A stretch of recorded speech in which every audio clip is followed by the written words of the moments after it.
Hi, my name is Brandi Joan, and today we're sewing up my new McCall's pattern, number M8578, and that's pretty much it, so we're going to jump right into it.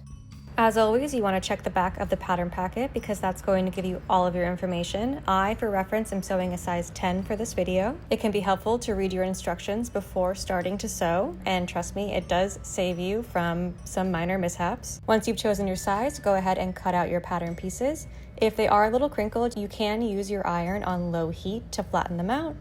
Then cut out your fabric and make sure to mark all of the notches and dots on the pattern. And apply lightweight fusible interfacing to your pieces that require it. For this pattern, it's going to be your center front, side fronts, lower back, and upper back. And this step isn't necessary, but I'm going to pre-serge my edges before sewing the dress together.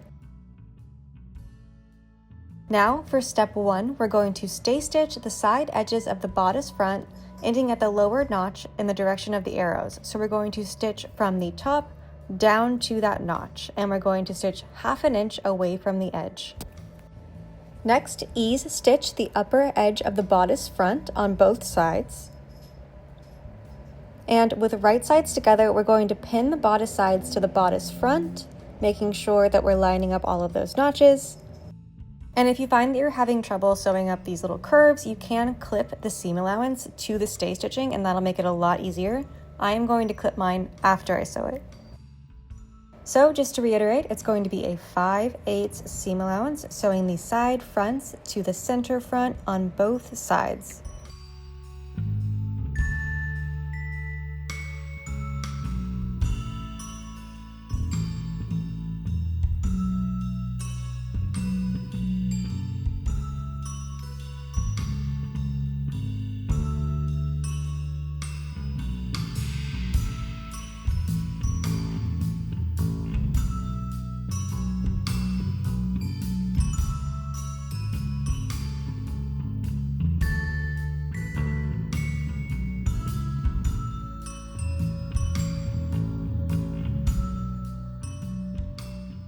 Once you have your two side front pieces attached to your center front, it should look something like this. And now I'm going to clip my curves, trim those extra threads, and give it a good press. And we're going to press those seams towards the center. And this took me quite some time to press. I was being a little picky about it. I will say if you have a tailor's ham, it is going to be super helpful. You can also use something like a towel underneath those bust curves. It's just going to make things easier for you. And after all that pressing, I did end up just trimming the seam allowance down because I feel like that does give me a smoother curve.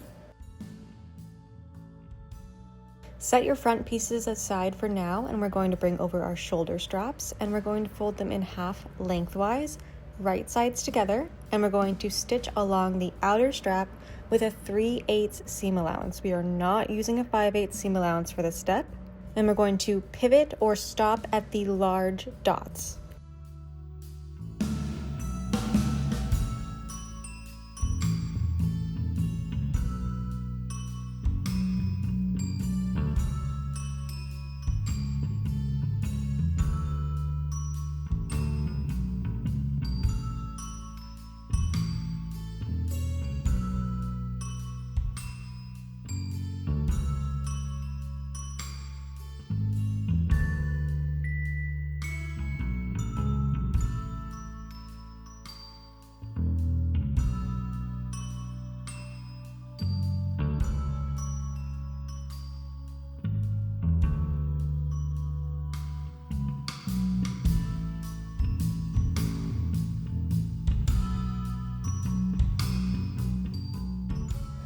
Now give the strap a good press, and we're going to look at the end of the strap and trim off the excess just around those corners so we get a nice sharp point at the end. And we're going to clip to the seam right at that large dot that we sewed straight up to. Then we're going to turn it right side out. I tried a couple different variations of tools to turn this right side out, and none of them worked as well as just using my hands. It did cramp after, but it got the job done. Once you have it all turned right side out, go ahead and give it another good press, and then we're going to baste those raw edges together, just wrong sides touching from dot to dot to dot. Now we're going to bring our front bodice back over to attach the straps. To do this, we're going to take those raw edges that we just basted in place and attach them to the armhole on the bodice. You want to sew this with a 5/8 seam allowance and make sure that the right sides are touching each other.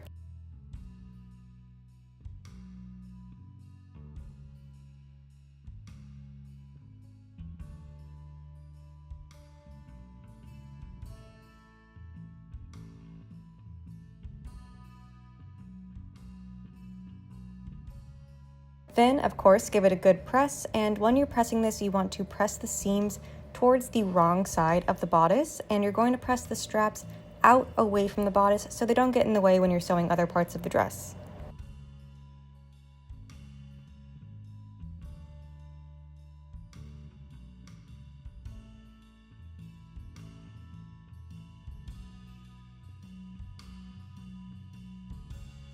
Now bring over your two back bodice pieces, and first we're going to stay stitch the upper bodice back, then we're going to pin it to the lower bodice back with right sides together using a 5/8 seam allowance.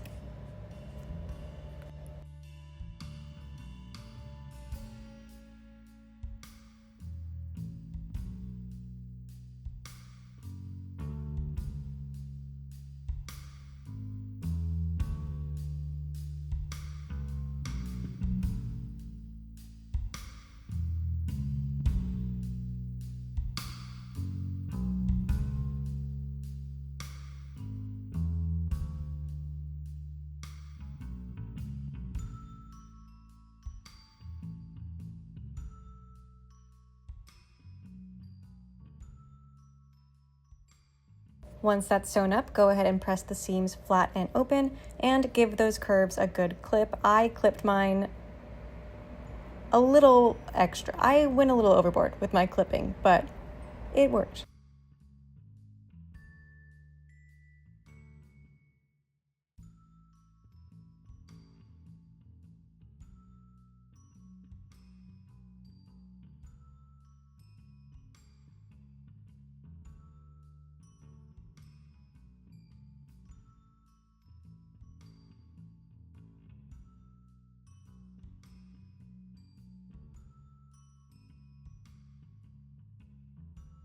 Now we're going to attach the back to the front. So with right sides together, pin the bodice back to the bodice front along those side seams, matching all of the notches and the dots. There is going to be extra seam allowance at the top of the bodice back. That is totally normal and it's what you want. Then press the seams towards the back and repeat that with the other side.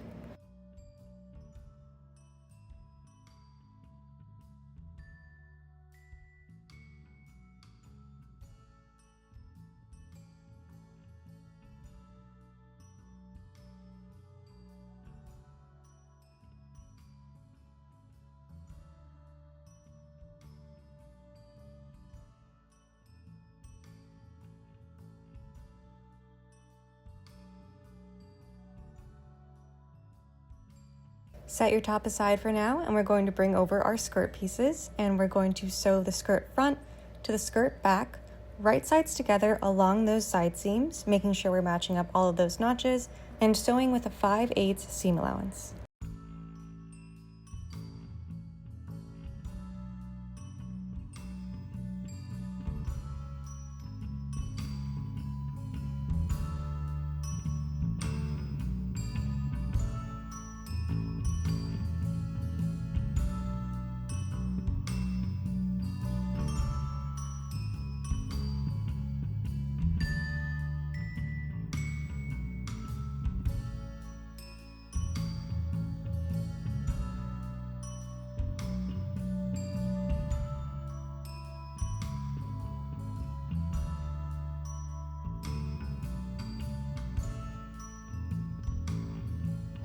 Press both side seams flat and open, and now we're going to gather the top of the skirt.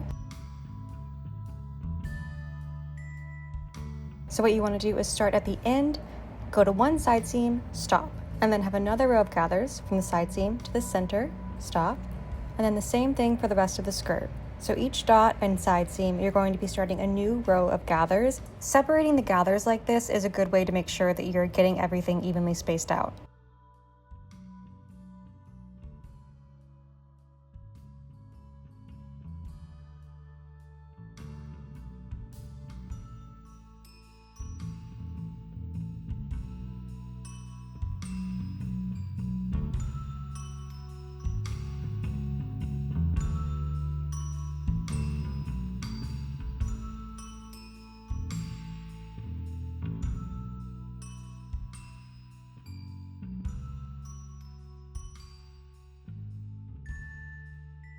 Now that we have our gathers sewn, we're going to sew the skirt to the bodice, right sides together, using a 5/8 seam allowance.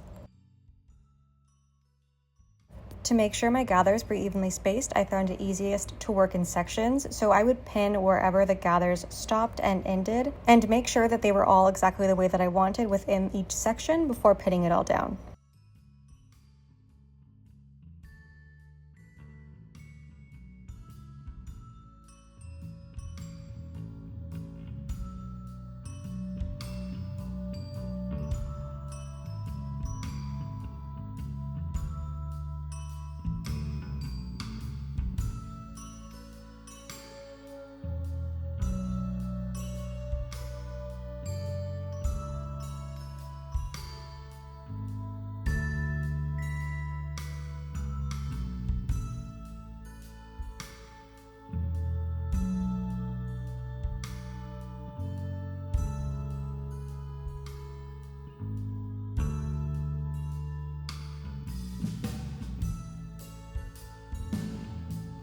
And again, we want to sew this with a 5/8 seam allowance.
Bring the dress back over to your ironing board and press the seam up towards the bodice.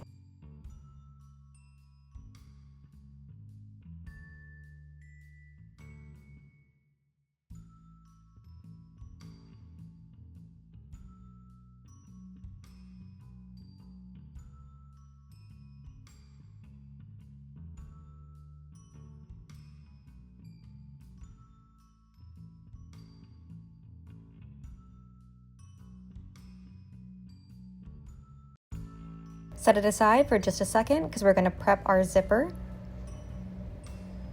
Use your iron on a low heat to gently press the zipper teeth open.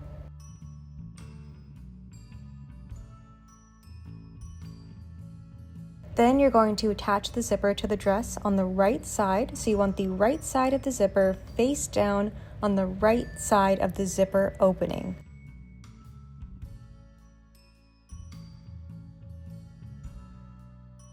Remember to use your invisible zipper foot if you have one. It's going to make your life a lot easier.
Bring your dress back over and check that the zipper zips up and is invisible from the outside.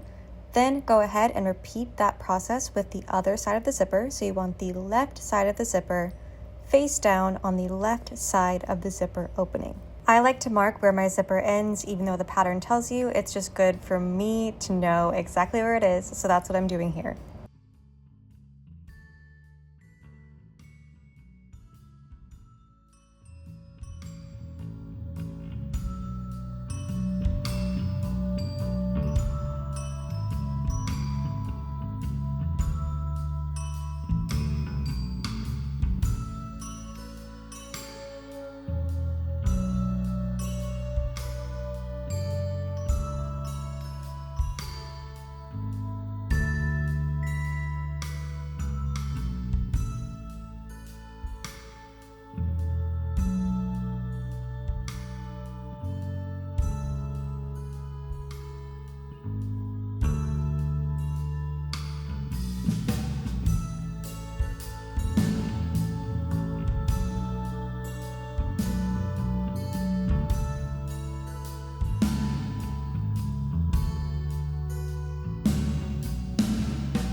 Go ahead and check your zipper again. Make sure it zips up all the way and it's invisible from the outside.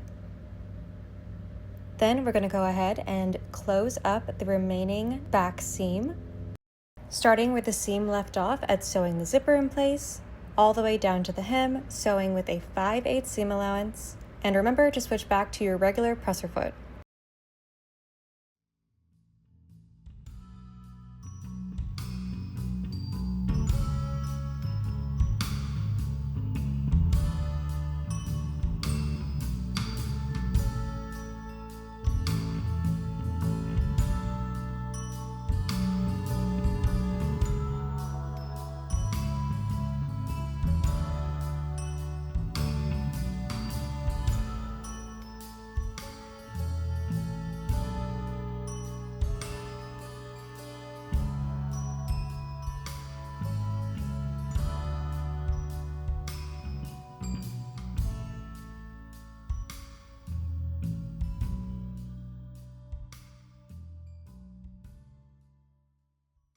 Now you're going to repeat steps 2 through 11 with all of your lining pieces. The only thing that's going to be different is you're not going to attach straps. So you're going to skip steps 4 through 6. Now you should have basically 2 dresses, one for the lining and one for your main fabric. To attach them together, the first thing we're going to do is open out the center back opening of both dresses, and with right sides together, pin the upper edge of the lining to the upper edge of the dress. Make sure that your straps are in between the 2 layers. You don't want to get them caught in the stitch line.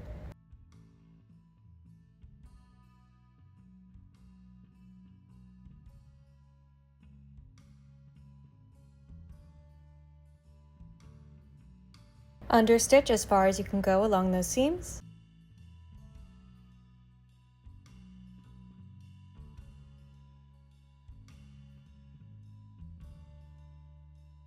Then slip stitch the lining to the zipper by hand. And all that's left to do is narrow hem the bottom of the skirt and you're done. Thank you so much for watching. I hope you enjoyed this video and you love your new dress.